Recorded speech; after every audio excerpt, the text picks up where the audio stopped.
Now, your Alaska Link weather for Fairbanks and the interior.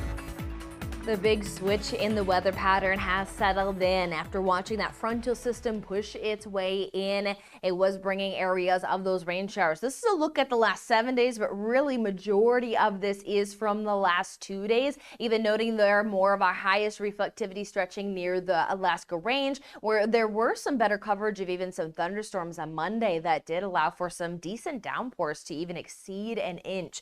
Now the shower conditions will continue with even still some possibilities of those thunderstorms possible. But we will note that we will start to talk about the rainfall breaking up as we get into our Thursday forecast, which will then lead us to move back to more July-like conditions where we will be drier and warmer into the weekend. The good news is that 80-degree significant warmth doesn't look to be moving in, at least though moving back towards the 70s, as we are going to stay into the 60s here for our Wednesday, staying with that cooler pattern with the rain showers. Morning low 51 degrees to an afternoon high 65, which is 10 degrees nearly below average, as we should be into the mid 70s, which again, we'll return back to that, but staying away from some of that significant warmth into the 80s.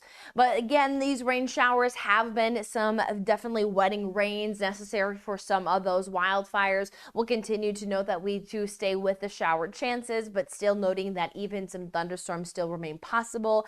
So that with that lightning threat can still have the potential of triggering new wildfires with a more damp environment, cooler conditions. It isn't as big of a threat, but still of a mention in these conditions and the time of the year that we are within.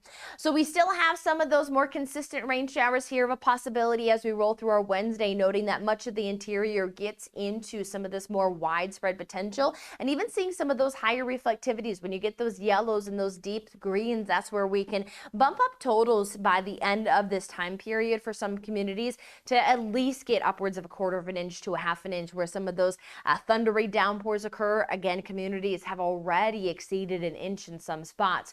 And then by Thursday, we'll start to see that breakup in that rainfall potential, and we'll total up what we experienced across the region, and we'll bring those numbers here for you later this week. But what we have for our Wednesday, 20 hours and 41 minutes, still with some of that significant daylight for this time of the year. Again, we're only just a few weeks away from where we hit that summer solstice, and now we are losing that daylight, but still fairly gradual.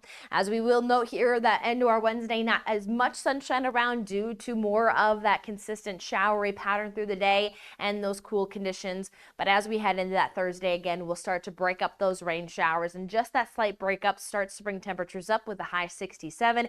And then by Friday, we are expected to start to move back into some better times of some sunshine and into the 70s, and we'll stay with some of that sunshine and the 70s throughout the weekend.